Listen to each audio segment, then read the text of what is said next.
Hey guys, welcome back. So today I thought I'd do something a little bit different. You've probably watched some of my videos, hopefully. You've probably seen me do some vlogs, you've probably seen me do some shorts, but you don't really know much about me. I feel like I've never ever done an introduction to myself. So these are 20 fun questions to get to know a little bit more about Reed of Mills, the booktuber. So I thought we could go through them. Obviously, you have to let me know what you would answer for some of the questions in the comments as well. But yeah, 20 questions, hopefully easy enough to answer to get to know me a little bit better. So let's dive in. First question is, how many books are too many books in a series? I feel like that's really hard. I like when series are a duology. I like getting just 2 books, but you know you're going to get a spin-off world with those. 3's always fun, 4's fine. I feel like 5's okay. 6 is where I start to push my limits. Spiral Falls was fine as 6, but you start to find you repeat tropes or the trope's been done or you go really extreme with the trope. So I feel like 6 is the perfect maximum. So if you have 7 books in your series, yeah, I think it's too much. I also just think you've committed to a lot at that point, and I'm trying to think of a 7-book series that I liked all 7 books in, and I don't know if there is one. So I'd say 7 is too many for how many books in a series. But the one thing that does annoy me about duologies is you read a duology, you think, right, I'm just committing to these 2 books, or you read a standalone, there's always a spin-off, the author's spent time developing characters, worlds, and everything, so you know it's going to happen. So often when you read a duology, you end up in another 3-book series. That's when I get a little bit annoyed. The spin-off of the spin-off of the spin-off. You can't call it a prequel if it comes out after the series. Question number 2. How do I feel about cliffhangers? I love them. I'm going to be honest, it gives me the excitement to want to read the next book. If the book's I read Fallen Gods recently, and the ending, as much as it was great, was just like, okay, let's see what happens in the future kind of vibe. And I thought, as much as I enjoyed the book, that ending needed to be more dramatic for me. So I think I'm a big fan of cliffhangers, especially ones that'll make me cry. All I'm thinking of, I can see it here, is Dear Reader by Tate James. That one absolutely destroyed me. So that's the only reason I'm saying cliffhangers are good, especially if they're trauma based. They're going to make me cry, they're going to give that sort of vibe, then I'm very pro them. Question number 3. Hardback or paperback? Can I say both? Okay, hear me out. Paperbacks for romance, for crime thriller, for historical fiction. Hardbacks for fantasy. If I'm reading a fantasy book, I want to be in the world of hardbacks. If I'm reading anything else, I'm happy for paperback. Therefore, how could I pick one? I think they both have their place. I don't want to read romance in hardback unless it's like a special edition. And I don't want to read fantasy in paperback. I was so glad when Phantasma has finally had a collector's edition release, because you're meant to read fantasy in hardbacks. So I'm going to cheat there and say both, because I think they both have a place in the world. I think both are needed for very different reasons. Question 4, and my least favourite question in the whole entire world. Favourite book? I hate this question. It makes my soul hurt. If I had kids, it'd be like asking me who my favourite child was. You just can't. As a kid, I loved The Hunger Games. So that's always got a special place in my heart.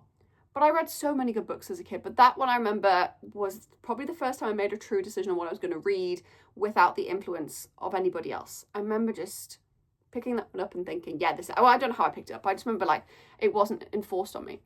And then mid-teens, I'm going to have to say, I'm doing three bits. So as a child, I'm going to have to say Hunger Games. Mid-teens, I'm going to have to say Lee Child. I started reading Lee Child a bit too young. I can tell you the backstory, but my mum let me go into a bookstore. I picked up a Lee Child book and took it to school. And then the teacher was doing guided reading, and she said, oh, can you come and do some guided reading with me? And I was like, yeah, fine. So I took my Lee Child book. There is a scene where someone's being beheaded in the middle of New York, and that was the scene that happened to be where I was at. So I was reading it out, and I remember the teacher looking at me like, I'm thinking back, I probably should have censored it so that she didn't realise I was reading something so horrific, but the book got sent back with a note like, this isn't appropriate for school. And when I met Lee Child, I told him this story, and my book is now signed you are old enough to read it now, and it holds a very special place in my heart. So yeah, younger me, Hunger Games, middle me, Lee Child, adult me. There's just too many. I think that's a problem as I've got older. I've read more books. Oh, I just don't know. I don't think I can answer it as an adult yet. Is that because I haven't found my favourite book yet? I don't know. Time will tell. But maybe I just haven't found my favourite. And when I do, I'll know. But yeah, I can't pick one. I can't. Question number 5, least favourite book. I'm not this vibe, okay? I'm going to be honest. I'm a positive gal. I like a little bit of positive in my life. If I don't like a book, I'll be honest and tell you guys I don't like it. I'm not going to go out of my way to talk about a book I don't like. So on my social media, I tend just not to discuss books I don't like. I've been doing book reviews, and if I don't like the book, I'm going to tell you. But I'm still going to tell you why I think you might enjoy the book, because reading's subjective. So yeah, I don't have a least favourite. If I'd written a book and it was on someone's least favourite list, I'd be heartbroken. So I'm not going to do it. Positivity always. But yeah, I know people think that's me not being honest. I just don't think you need to know. Question 6, love triangles, yes or no? Yes, in fantasy, no in everything else.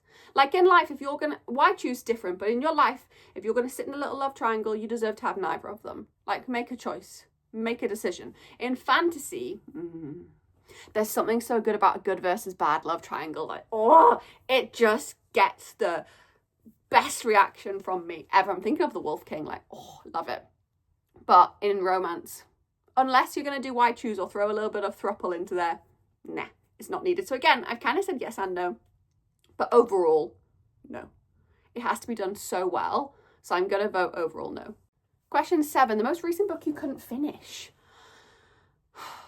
I am one of those people, I don't really DNF books. Oh, I know, it's the worst thing in the world, just move on and DNF a book. No, I can't. I'm a completer. I like to see things through to the end. So will I persevere for a book that I'm absolutely hating? Yes. There are a few I probably wished I DNF'd. I'm going to be honest, the most recent book I paused, and I always say pause because I think it might have been the wrong time in my life. It might have been in the wrong place of my life. I just might not have been feeling it. Was Alchemized by Céline Yu. I have read a bit too much Hermione this last year, and I just think I picked it up. It was 1,000 pages. It was around Black Friday. I had so much going on Black Friday. So much going on. It was so busy in the best way possible that I didn't have time to sit down and read a 1,000-page book. Did I read Fairy Tale in December? That was 800 pages and not really bat an eyelid at that. Yes, so why is that 200 pages scared me so much? I don't know. But that is one I've paused. So I don't necessarily think I have not finished it. I think at some point I'll come back to it. I think at some point in my life I probably will pick it up again. It's still on my rotating bookcase downstairs of my books next to my bed. It's just a not right now thing for me. Question 8, a book you're currently reading. Watch my previous video. That's the answer. Go and watch my January reads. I'm not going to give you the spoilers here. I'm not going to tell you everything. Go and find that previous video and watch it, because I've read 8 books already this year, so try and have a little guess of the ones that I showed you, which ones I've read. Question 9, the last book I recommended to somebody. Everything Behind Me. I do TikTok lives daily, so I am constantly recommending books and talking about books, and I love that part of my life. It's one of the best things I think I've ever done, being able to talk about books daily with people who love books, or people who are new to certain genres or new to reading, or have loved something I've recommended and want something more. That it just brings the best satisfaction that you can ever get. So yeah, literally anything you can see behind me has probably been recommended in the last 24 hours, I'm going to be honest, and probably everything else in this loft, because we know I'm a chaotic queen. Question 10, oldest book I've read. Probably like To Kill a Mockingbird. That's a classic, that's old. I'm trying to think if there was anything written older than To Kill a Mockingbird that I've read. Oh, God, this is throwing me back to school days. Yeah, I think To Kill a Mockingbird, I absolutely love that story.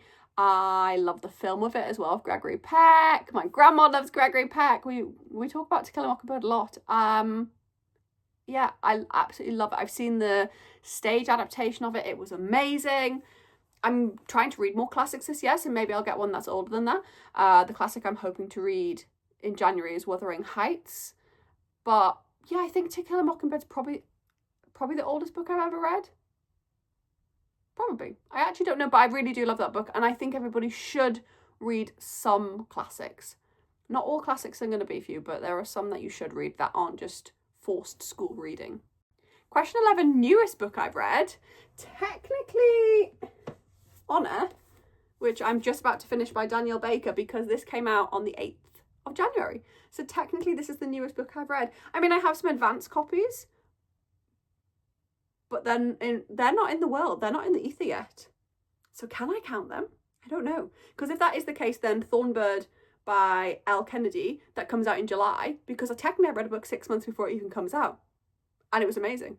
But this is the newest book I've read in terms of publication date, and I loved it. Single mum, firefighter.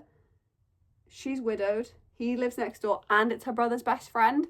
I was in tears reading this book. I think I've got like 2 chapters left. So yeah, I'm going to count that. I'm going to count that as my newest. But if we are counting arcs, I have an arc for July.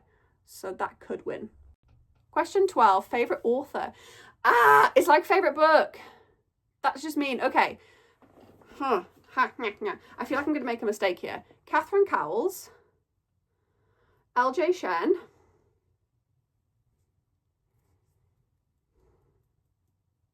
Tate James. Am I allowed 5? I'm looking around for inspiration. Catherine Cowles, L.J. Shen, Tate James. They're definitely in my top 5. Kaya Moranova.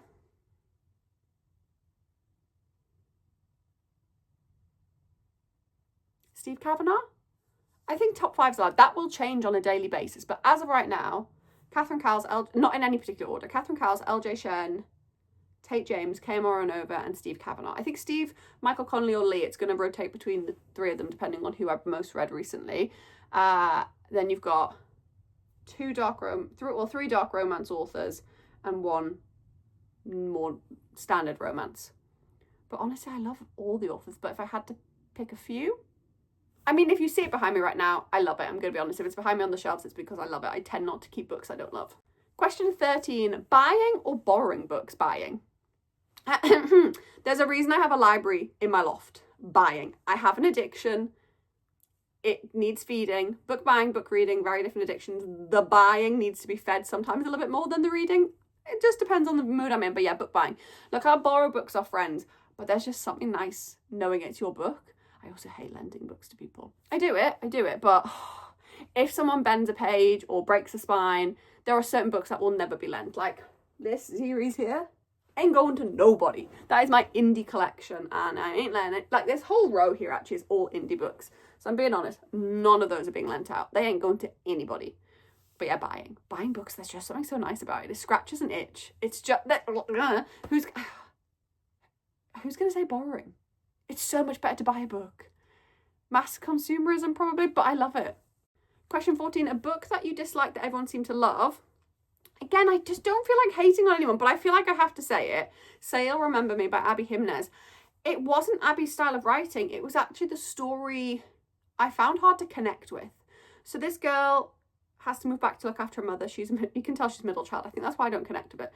And she's like, oh my God, I gotta look after my mum, and like she's moaning about it. I was stuck on an aeroplane reading it as well, which is probably the worst thing to do. But I actually think loads of people love that book. I just couldn't connect with the character because if my mum wasn't well, I would be on that flight 2 years ago to look after her. I wouldn't have waited until she couldn't remember who I was to get on the flight. And I don't think that's Abby's fault in her style of writing. I think maybe she wanted you to have a main female character that was flawed. That is probably the case, but that flaw I just couldn't gel with. So yeah, I think everybody loves it. It was on the top 10 or top 50 Goodreads for this year, for 2025 I believe, but I just couldn't connect with the characters, and that's just what happens. And maybe a different part of my life would have. Maybe I shouldn't have been stuck on an aeroplane reading it, because you can't pause it and go back to it, and you have nothing else to do because you haven't planned and haven't brought any other books with you. But yeah, I still would recommend it to people though. That's my thing. I'm like, if you want to read it, read it. Question 15, bookmarks or dog ears? If you ever come near me with a dog-eared book, walk away right now. I see so many people on social media who even work in publishing filming like a day in my life, and they fold the book. No, it hurts the skin, it hurts the soul, it hurts everything. You can use anything as a bookmark. Like literally, you could have a receipt. I have a book sticker here. Just use that as a bookmark. And loads of things around you could be used as a bookmark. You don't have to go out and buy bookmarks. I always get birthday cards and Christmas cards, cut them up into bookmarks. Like there is no excuse for not having something to use as a bookmark. even the receipt that you just bought the book with. So yeah, no, please don't come near me with dog-eared books. If someone ever borrows a book from me and I know that they are someone who dog-ears them, you're not borrowing a book. That's too easy to answer. Question 16, a book you can always reread. So, I'm one of those people who don't normally allow myself to reread books because I just think there's so many books out there in the world. Rereading something, it stops me from finding something new that I may love more. And there is one series that I have allowed myself to reread time and time and time again. And it got me through uni. When you're at uni and you're doing a maths degree, you do not want to fill your brain with anything that's not useful. Like, you need formulas in your head. Like, you need to remember 4D spatial, like, calculations. The fact that there was even a fourth dimension used to drive me mad. You do not have time to read and explore new books. So I reread the After series by Anna Todd. I love it. I know it's a Harry Styles inspired Wattpad romance that people absolutely hate on, but you just can't beat it for me. There is something about the story of Tessa and Hardin and that kind of good girl, bad guy. It all goes wrong, but his trauma isn't the reason he is the way he is. It's not like he chooses to be that way, and he really tries to improve for Tessa. Like, that series has me in a chokehold. I think it probably was the first spicy series I read as well, where I was like, whoo, this is like, I mean, I read Angus Thongs and Perfect Snogging as a teenager by Louise Renison. Like, they talk about things like nunga nungas and stuff, but they don't go into detail about spice. This was like, whoo, I remember reading it and blushing and being like, whoa, don't let the parents see what I'm reading, bearing in mind I'm at uni. Now they know, like, look at behind me.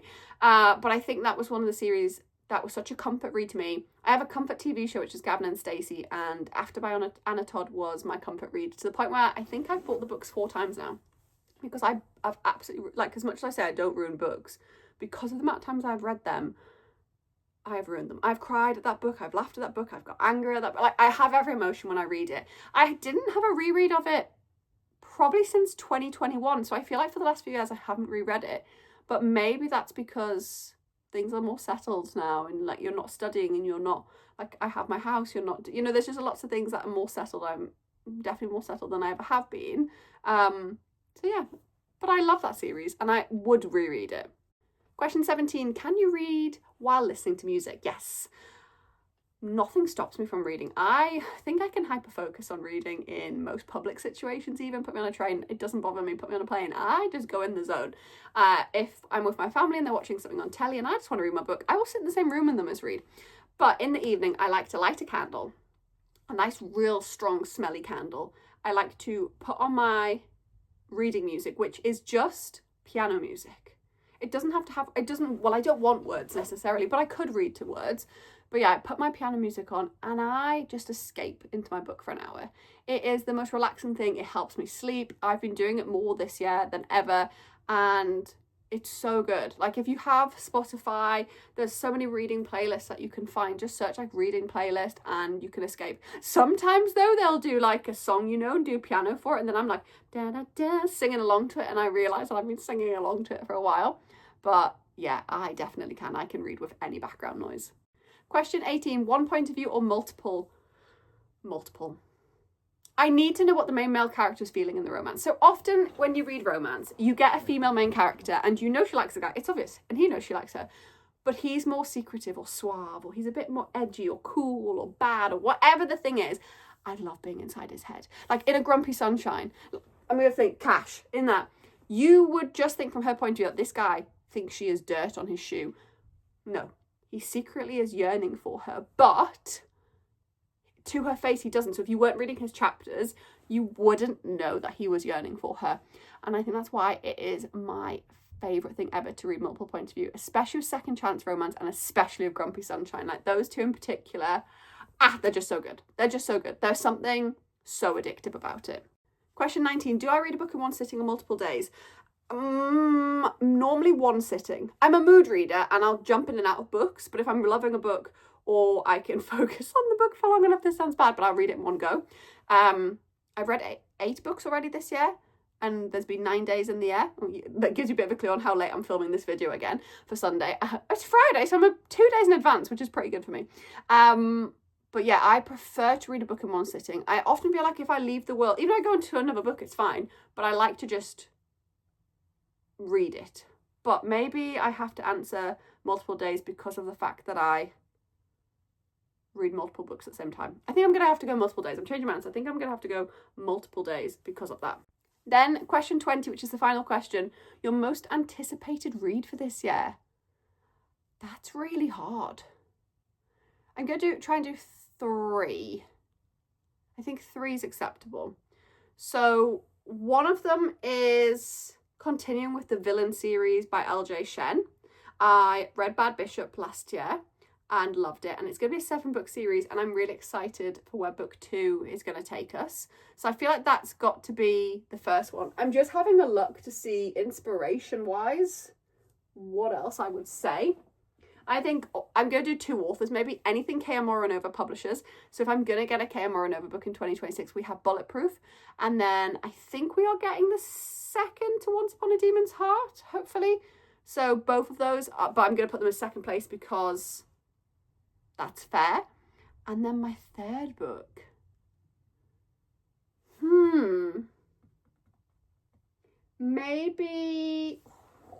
Maybe the second book, I'm going to have to go with a dystopian, but the second book to Silver Elite, which I think is going to be called Broken Dove.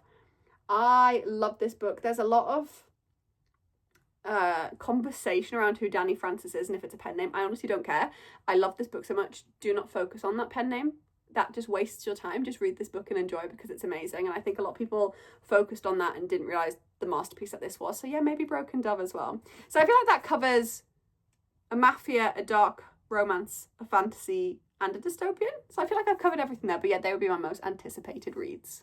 So that brings us to the end of the 20 questions that hopefully let you know a little bit more about me. If you have any different answers, or you really disagree with my answer, or you really agree, let me know in the comments below, and make sure you've notified yourself by subscribing so you'll know when I post next Sunday. Have a lovely evening, my book lovelies. See you next time.